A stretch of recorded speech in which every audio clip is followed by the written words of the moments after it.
to this month's episode of Senior Travel Adventures. As always, I am so happy to be able to come here each month and bring you special stories of travel near and far, share local ideas for things to do, and to share travel tips and tricks for everyone. So today's show is an extra special show. I have a couple with me, and I'll introduce them in a moment. They have traveled and all over the world, done the Camino de Santiago now many times over the past 10 years, and just are amazing. So stay tuned, and we'll be right back with Tom and Nancy. Well, as I told you in my opening, I'm very excited today because I have Tom and Nancy Stoeckel with me, and I met them at REI where they were doing a Camino 101 presentation. And as I've mentioned, I'm going to be doing the Camino, so I was so excited to go and hear them talk about it. Thank you so much for joining me today. Thank you. It's really our pleasure. It's one of our favorite things to talk about, so thank you so much. Well, when I found out, that you were a little bit older doing this, that was really of interest to me because, my audience is a little bit older, for the most part. And, and one of the things I'm really focused on right now is adventure doesn't retire, it rewires. And, Exactly. That's true. And you've had a lot of adventures in your life, and we could talk for hours about other stuff. Yeah. But I want to know, how did you find out about the Camino de Santiago, and what made you even want to do it the first time? Well, it was really very interesting. Tom and I were both in the Navy, and Tom retired from the military. So any place in the world that the military goes, we are able to go for free. So That helps. just saying it that way knows that we're up for a little adventure, because none of this stuff is, we don't book a flight. We go to usually Travis Air Force Base, and we say we're heading east, and we hop. So whatever's going in the direction that we want to go in, we take. And we started doing that in 2009, just Wow. as we got ready, for retiring years. And so we met a lovely couple who'd been doing it, maybe 10 years before us. And so we stayed connected with them. And the next year we were going to go to this, we traveled multiple countries for 3 months. Next year we decided we would go back to Spain and Portugal. And our friend said, I have a really good book for you to read. And it's going to be the Iberia by Mitchell. And Iberia is about a 4-inch book with the smallest font possible. Oh, But my. if it hadn't come from, or my good friend, I wouldn't have done it. But we're driving through Spain and Portugal, just kind of rolling with our flow. And I read this about the Santiago walk. So I said to Tom, I think this is what we should do. Right. We could show our kids we could still do something. I had kind of a pride kind of a thing, show them we can not only get out the door, but we can walk and come back And do it. and do it. Mm-hmm. And so that's how it started. But a few years later, actually, a few life things came up and changed. And the word for us that year was unencumbering our lives and just letting a few things go. So we did. And what better way, we thought, than just to have a backpack on our back, each other, and a small guidebook. So we did the first 500 miles. Yeah. The first 500 miles is actually walking from St. Jean Pied de Port in the southern France over the Pyrenees and then all the way across to Santiago. That trip you took, how long did it take you? That first one? It took us 40 days. And Okay. people do it faster, but we had no hurry. So we were actually able to take a day off in some of the bigger cities and just relax for a day or even an afternoon. Just walk for half a day and then say, this is a good place. Let's Right. stop here. Let's stop, have a little whatever, a little bite to eat. That's what people, when they think about the Camino, and I know when I first was thinking about it, then I start seeing, that looks like fun. You can stop and have a glass of wine, and you can have some, like a little, you have like 2 breakfasts. You have a breakfast when you leave in the morning, and then you stop and have another little breakfast. And pastry and something pastries. along the way.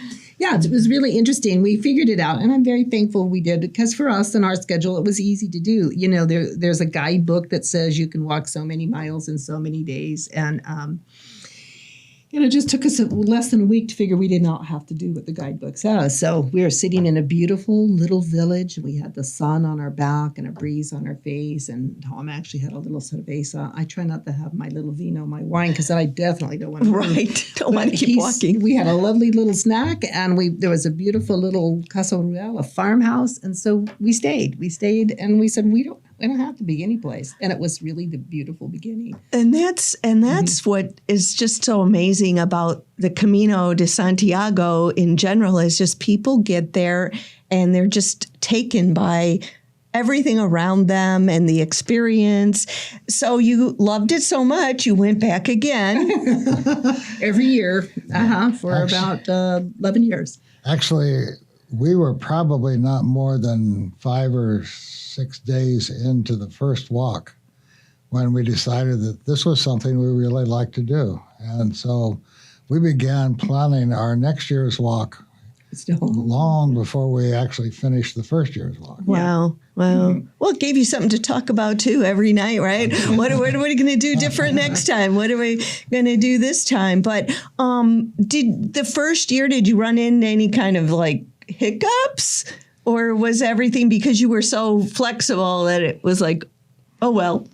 I think being flexible is the best part. Is the key. It's absolutely the key. We had one little hiccup, and honestly, it was we didn't know that an ATM card expired. Oh. So, by the way, an ATM card expires. Right. And so we found that if we change money, through the ATM, ours has no foreign fee, no foreign transaction fee. And it was the best exchange rate. So about...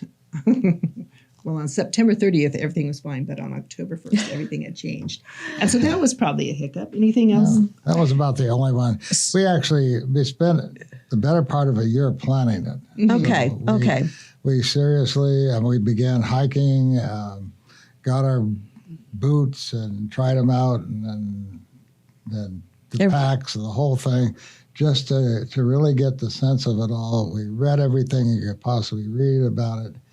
And so we were pretty well prepared. But the thing is, flexibility is absolutely the key. You have to be adaptable and flexible, because things don't always work the way you plan it.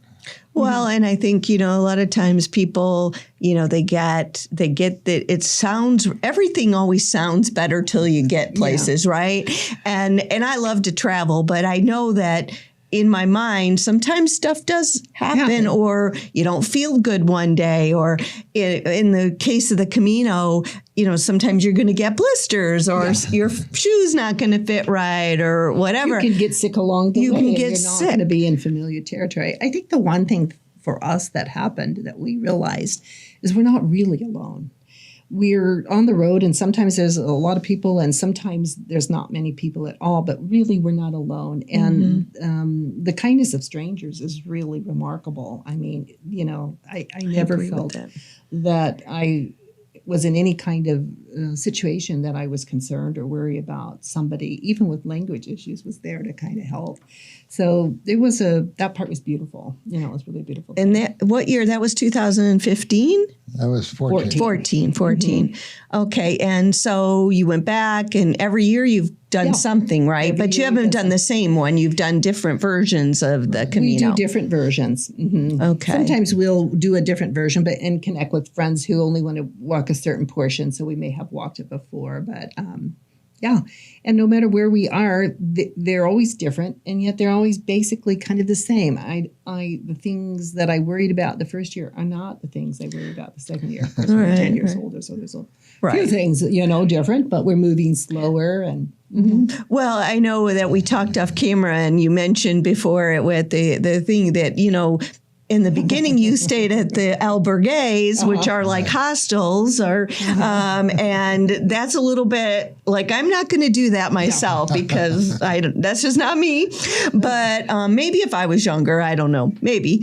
But now you do it where you plan, and you have nicer accommodations, private things like that. And that was one of the things that put me over the edge of going was that I found out that someone would move my luggage for me and my bag each time, because I was really worried, because I do have some physical things that carrying a big pack would not work. And it's funny, you'll enjoy this story. I did buy a pack to try out, and I'll plug Osprey. What the heck?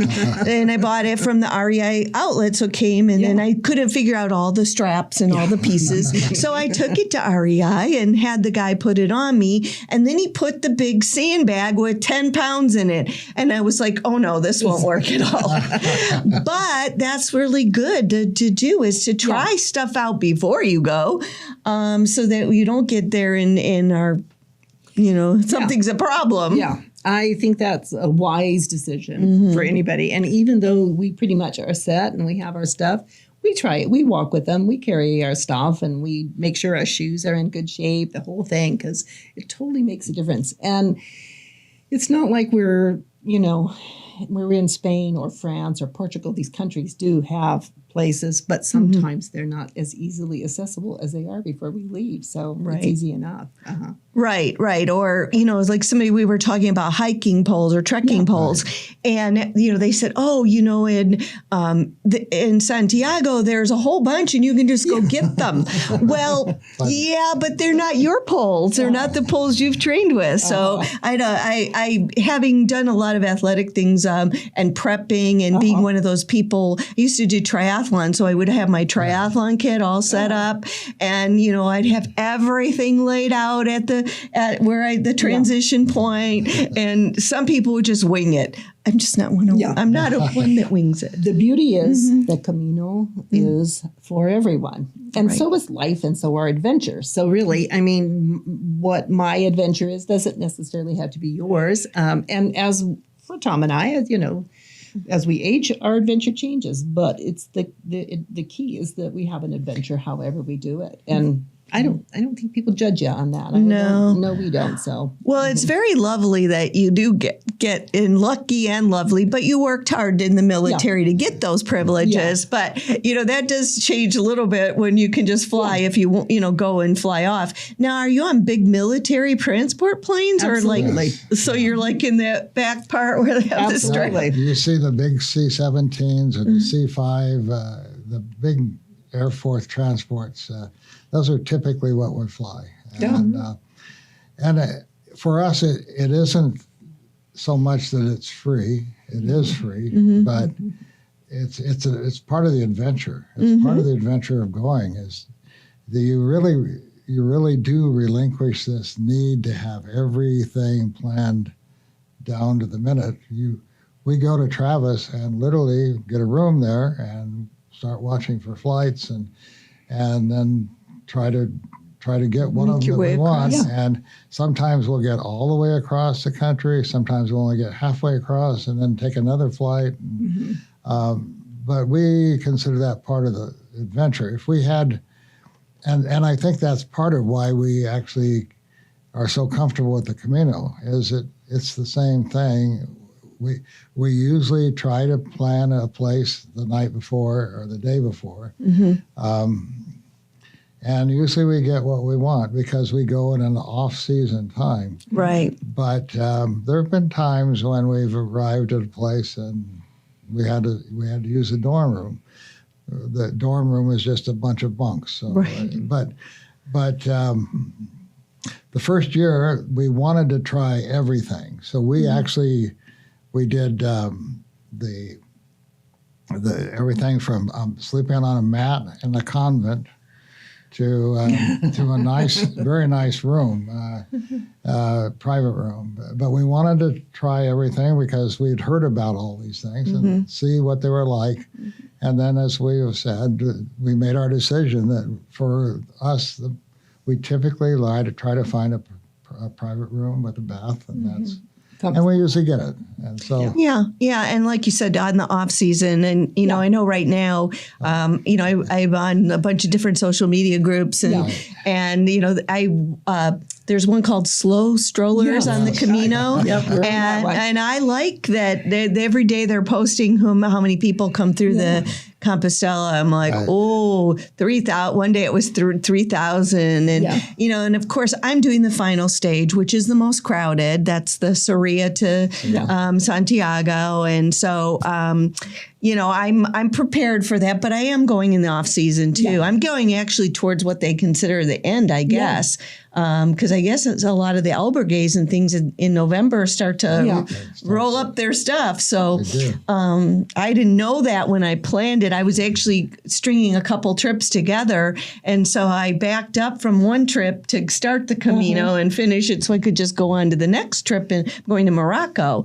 Oh, and nice. That's nice. So I was like, I didn't know that there was a off season, but there is. So I had to be cognizant of that. But I won't know like where I'm actually going to stay. I know which towns I'm staying in each night with the company that I'm using a company called Camino Ways. Yeah, they're very good. And they were very highly recommended. And I'll give a shout out to them because they know I'm going to give a shout out to them. But Jeremy at Camino Ways, we work together. And, I'm going to create content, of course, about my trip, and I'm going to journal as I go. And I'm hoping to be able to interview some people along the trail too. That would be something I'd really like. That'd be awesome. I think that'll be a lot of fun. But my time going and listening to you is just even reinforced my desire to go and the excitement that I feel to go. When was the last time you?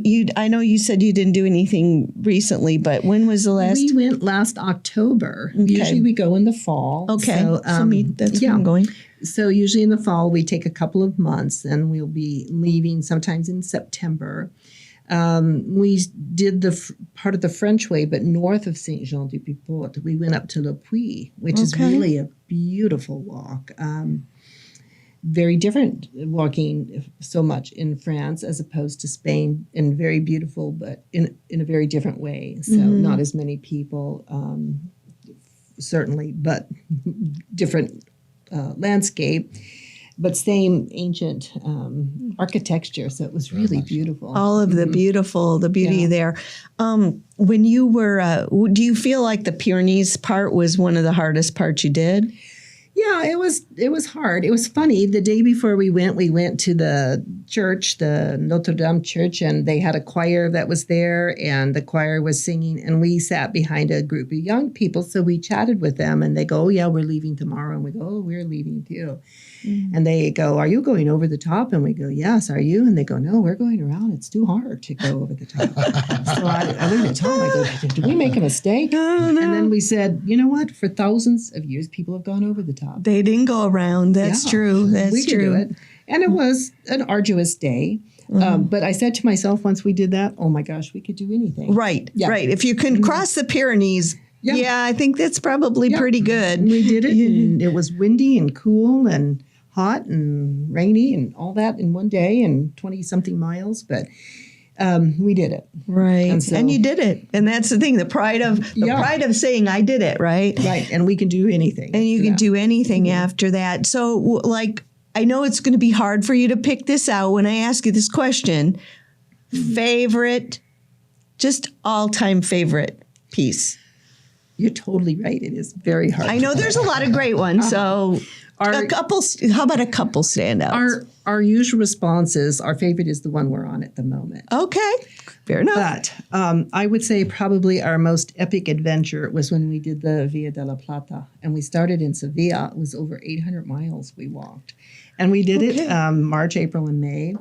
And it was they had a very late winter, so we encountered some snow. It was a small group, but it was definitely one of our most epic adventures. And we made it. That's great. Yeah. Was there any specific one where you had something really discouraging, or did you just overcome it? I think every day is a bit of an adventure. For example, coming out of, we hiked from Lisbon up to Santiago, and the portion from Lisbon to Porto was a little bit rough, and they'd had some fire damage. The trail really basically disappeared for a while. But we were able to work around it. you're never too far. I mean, you like to think you are just absolutely in the lost in the middle of nowhere.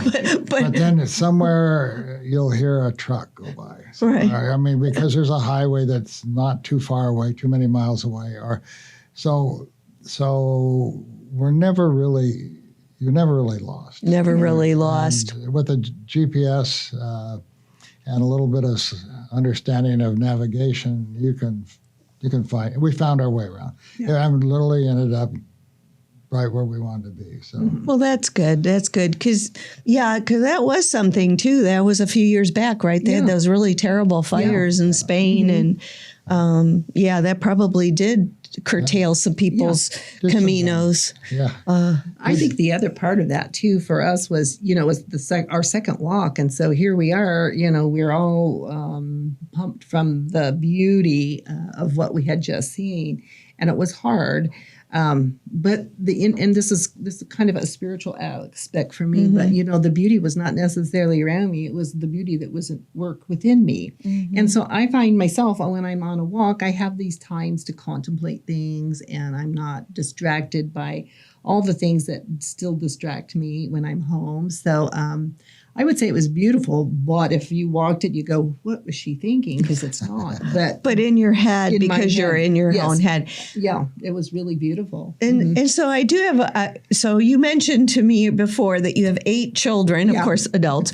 And I don't know how, you never got the grandkid count, but have any of them done this? Yeah, actually. Okay. A couple of our daughters have gone, and one of our daughters is actually leading a group that's going to be going in October. Oh, really? And she's using the same company you are, Camino Waves, and Jeremy has been very, very helpful. Oh, well, that's great to know. All right. Well, because I'll be talking to him, so I'm like, all right, that's good. Is she going not the same? I'm going October. I start October 16th. Yeah, she, I believe, is starting on the 8th, and they're starting from Porto. Oh, so, they're doing it because that's so you talk about planning, right? So I haven't even done my first one, but I'm already planning my second. Good girl. I'm already planning, and I do want to go Porto, and I'd like to do the coastal route.